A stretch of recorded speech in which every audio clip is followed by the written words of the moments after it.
Sa harap ng epekto ng nagpapatuloy na tensyon sa gitnang silangan, pamahalaan tuloy-tuloy sa pag-agapay sa ating mga kababayan. Sa ilalim ito ng Uplift Program ng administrasyon ni Pangulong Ferdinand R. Marcos Jr. Si Carlo Candelaria sa sentro ng balita.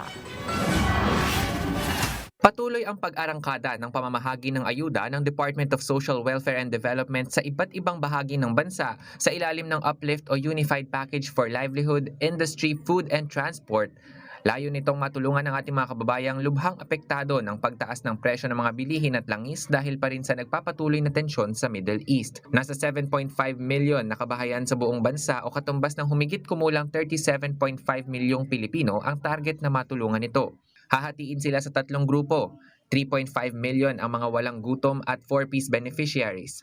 2.5 million ang mga mahihirap at near poor na natukoy sa pamamagitan ng 2024 Community-Based Monitoring System o CBMS ng Philippine Statistics Authority o PSA at mga manggagawang may buwanang sahod na hindi hihigit sa 20,000 pesos. Ito ay inilabas dahil kinakailangan natin protektahan yung ating pong mga kababayan, especially the most vulnerable sector, from the impact niya of the ongoing energy emergency.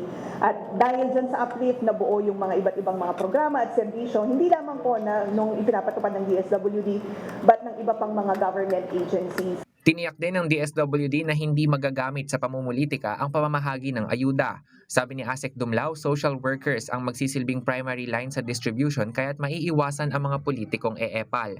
Magkakaiba rin ang paraan ng pamamahagi ng ayuda depende sa uri ng benepisyaryo. Ang mga benepisyaryo ng 4-piece ay makatatanggap ng one-time 2,000 pesos sa pamamagitan ng kanilang mga cash cards. Samantalang ang mga nasa ikalawang grupo ay padadaanin sa digital platforms at e-wallets matapos ang manual distribution. Ang mga nasa ikatlong grupo naman ay makatatanggap ng ayuda sa kanilang mga SSS disbursement account.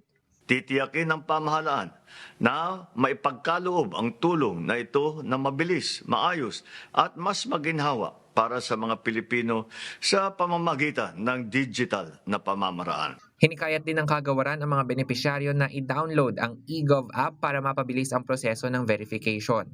Samantala, ilang araw bago ang SONA ng Pangulo, ipinagmalaki rin ng DSWD ang kanilang mga accomplishment ngayong taon, kabilang na dyan ang paglaban sa gutom at malnutrisyon, maging ang pamamahagi ng ayuda. Carlo Luis Candelaria para sa Bayan.